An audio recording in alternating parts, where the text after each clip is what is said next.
asxaabta soo dhawaada once again you welcome and we are going to start our computer TV tricks and hacks. waxaan ku bilaabinaa upgrading or installing new operating system. Okay, this laptop is Toshiba. I think I have shown you before. Then it has an old window. Okay, it has a Windows XP. Then we are going to install Windows 10. computer waxaa ku jira windowgii hore oo XP ga ahaa oo windowyadii laga soo tagay laga gudbay dabeed hadda waxaan ku shubaynaa Windows XP waxa ka wada Windows 10 ayaan ku shubaynaa latest version. Okay, marka Windows 10 halkan ayaa ku haysanaa flashta qaabka loo download garaysto waa idin tusay fiidiyowga ayaad ka helaysaan. We have Windows 10 here and I show you how to download. Okay, so let's start the process and we shall see. Okay, before you install or before you put your flash into your computer, you have to consider some rules or regulation. Okay, and you must have a Windows 10 a full version. Okay, not corrupted version or maybe half version. Okay, sometimes you have a Windows, but after when you install you will find that you don't have all the drivers like network driver, sound and guard. All those drivers are not there. Okay, marka aad ku shubeysid computerkaaga windowga waa inaad rule aad raacdaa. Okay, rules waxa kamid ah marka horeba windowga aad haysatid ama setupka aad haysatidba waa inuu yahay mid dhameystiran, waa inuu yahay mid corrupted ah ama half ah. Okay, marka qaarkood windowga aad ku shubeysaa computerkaaga marka soo daadid waxaa arkaysaa sound card waa maqan, network card waa maqan, graphic card waa maqan iyo dhammaan kaararka basic ah oo markaas computerka ka shaqeysanayay oo kulligood ay wada maqan yihiin. Okay, so to avoid that or to protect that, you just follow me the way I downloaded. Okay, I'm going to put the link there, then you just follow the way I was downloaded this window. Also this window is the latest version 2020. Okay, so let's start the computer.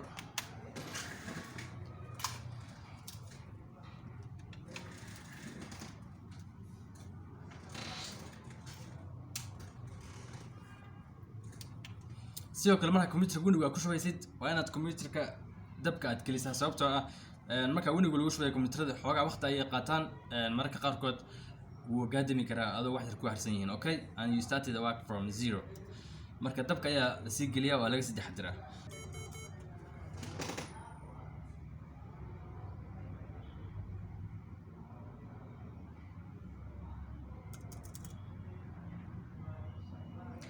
sidoo kale markaas computerka aad ku shubeysid windowga waa inuu leeyahay enough hard disk ama hard disk markaas ku filan oo marka windowga qaadi kara. Okay, the hard disk is supposed to be enough and then it can install the Windows 10. hadduu hard disk ka yar yahay 30 GB Windows 10 laguma shubi karo computerka. Okay, sidoo kale biasta waxaad tagaysaa qaybta boot marka waa inaad tahay USB boot. Okay, haddii USB boot ay tahay disable you cannot boot from USB. Okay, marka waa inaad ka dhigtid taasna enable. Okay, marka hadda computerkan waxa ku jira hard disk 30 GB ah, exactly 30 GB ayaa ku jira. marka waa tijaabinayna maadaama aan niri computer tips and tricks and hacks waa tijaabo ku salaysan science. marka waa tijaabinayna bal waxa internet lagu qoro iyo waxa ay sheegaan inay run tahay iyo inay been tahay. Okay, this computer has 30 GB hard disk. Then we are going to test whether it will accept to install Windows 10 or not. So because we have said computer tips, tricks and hacks are based on scientific on experiment. Okay, because everything we want to test. Okay, we don't want to believe whatever we hear or whatever we read from blogs or internet. Okay, let's do our own things, then we do an experiment. Okay, let me connect.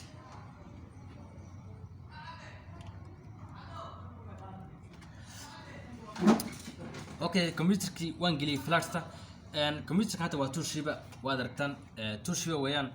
Toshiba wuxuu ka boot garoobaa F2 alif. Okay, computerada way kala duwan yihiin, HP waa F2 and way kala duwan yihiin. Okay, if you don't know you can search from internet. Okay, Toshiba boots from F2 alif and the other computers they have different key functions. Okay, so let me restart this computer.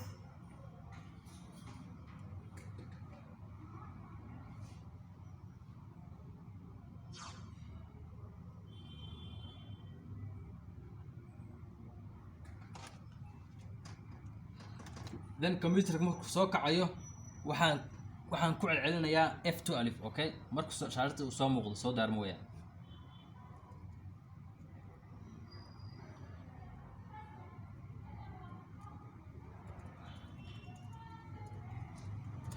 Okay, now we have come for the boot. Okay, let me switch the camera. Okay, qaybta boot ayaa nimid dabeeta hoos ay u daadegayna waxaan dooranaa USB memory. Okay, dabeeta waxaan ku dhafanayaa enter, dabeeta wuu process gareynayaa calaamadda window ee halka soo muuqanaysa wuu soo process gareynayaa. Okay, waa aragteen wuu soo qabtay window 10-kii then had to process gareynayaa dabeeta wuxuu noo furayaa khaanadii installation-ka. Okay, installation window videoga waan ka gaabinayaa adigu waqti ayaa sugaysaa haddana waqti ayaan sugayay sababta kamerada waa kii pause ayaan iri then no you know you just wait sometimes there because me I'm just pausing the camera marka waa taqaanadii windowga dabeet waxaad dooranaysaa language-ka dooranaysaa I think I don't know where you can see well language-ka dooranaysaa waxaad dooranaysaa time-ka xilliga currency-ga dabeet waxaad dooranaysaa keyboard inta wax ku dhaafaysaa tabta ay yihiin. Okay, English and US ayaa ku dhaafaysaa dabeet waxaad oranaysaa next waxba halkan ka bedeli mayno dabeet waxaan ku dhafanaa install now meesha ku qoran tahay install now ayaan ku dhafanaynaa. Okay, then it's going to install right now.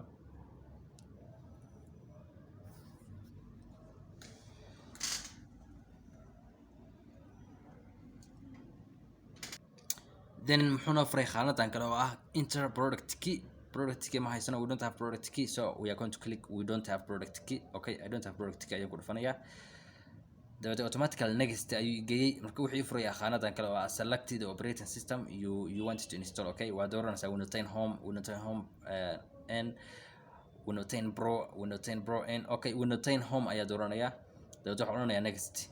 Okay, ma hubo inuu ku shubi doono laga yaabaa hadda ka hor ma tijaabin maxaa yeelay hadiska wuxuu ka yaryahay 30GB ayuu ka yaryahay. Okay, 30GB markuu ka yaryahayna I don't know then accept ayaa oranaysaa wax ku dhufanaysaa next then wax ku dhufanaysaa custom installation. Okay, halkan waxa weeyaan upgrade installation waa marka computerka aad upgrade u diraysid maxaa haystaa Windows 10 waxa haystaa 2019 waxa rabtaa inaad u bedesho Windows 10 2020. Okay, marka waa upgrade Windows 10 ayaad upgrade ku sameynaysaa. Okay, maadaama hadda aan Windows 10 ku yahay 2020 upgrade ma rabno wax ku dhufanaa custom installation oo ah custom installation. Okay, marka waa aragteen wixii noo saaray khaanadii hard drive-ka wuu noo soo saaray I don't know where you can see very well. Okay, marka waa aragteen halkan waxa weeyaan 20GB. Okay, halkaas waxa weeyaan 6GB weeyaan marka total waxa weeyaan how many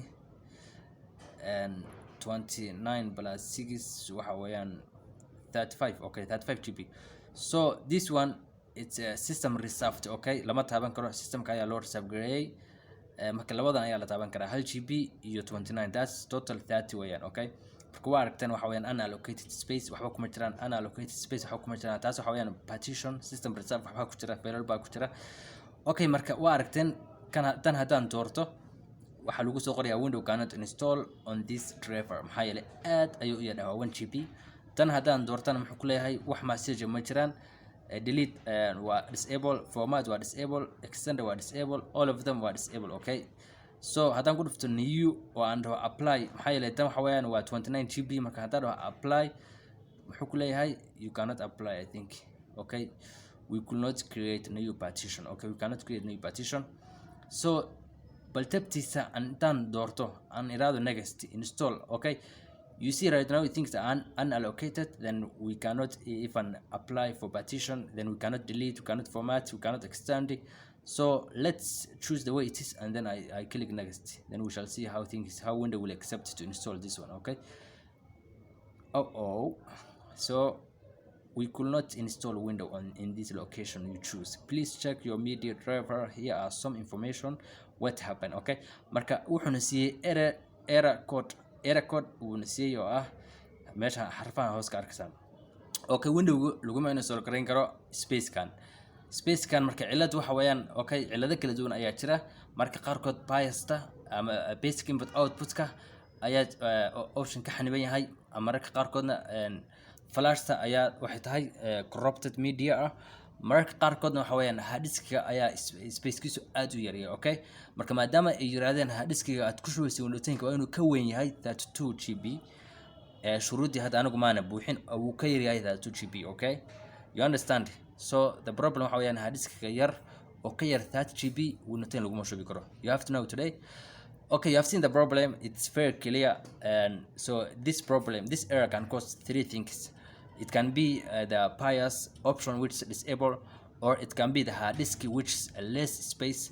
Then it can be the media you're using which is somehow corrupted. Okay, but today for us we experience that the hard disk we are using is less than 30 GB, because if you follow what the window 10 says about the space, this is the space is supposed to be more than 32 GB, so that if you are going to install Windows 10 in your computer, you must have a hard disk which is more than 32 GB. Okay, for us we have a hard disk which is less than 32 GB. We only have 29 GB, so we recognize this problem that it's our hard disk, so we need to replace this hard disk. It's too small, then it cannot accept the Windows 10. So this one, and I have to look for another hard disk, then I install. But for you, if you are a hard disk which is more than 29, you are good to go. Okay, you almost finish installation of Windows. Okay, marka adigu haddaad haystid hard disk ka weyn 30 GB, hawshaadi way ku qabsoontay, dabeetana next ay oranaysaa saas ayaad ugu install gareynaysaa. Okay, so tan waa xaqiiqsanay. Okay, let me cancel all these things. Okay, marka asxaabay waa aragnay in hard disk uu ka yaryahay 30 GB aan lagu install gareyn karin Windows 10. Okay, so marka cilada computerka waxa weeyaan hard disk ayaa aad u yar, so that we have to get a new hard disk. Okay, we continue from another tutorial next day. Okay, muuqaalka xiga waxaan ku baraynaa, waxaan tijaabinaynaa laba hard disk ayaa waxa u kala bedelaynaa, labadan computer ayaa waxa u kala bedelaynaa labada hard disk, dabeed waan arkaynaa qaabkay hard diskaas ay u qaataan, inay diidaan iyo inay soo dhaweeyaan. Okay, the next video we are going to switch two hard disk from our two laptops, then we are going to see how they welcome or how they refuse. Okay, intaan muuqaalka xiga ku kulmi doona waxaan ka tagay siyaasi oo nabadgelyo. Please subscribe Somali Technology.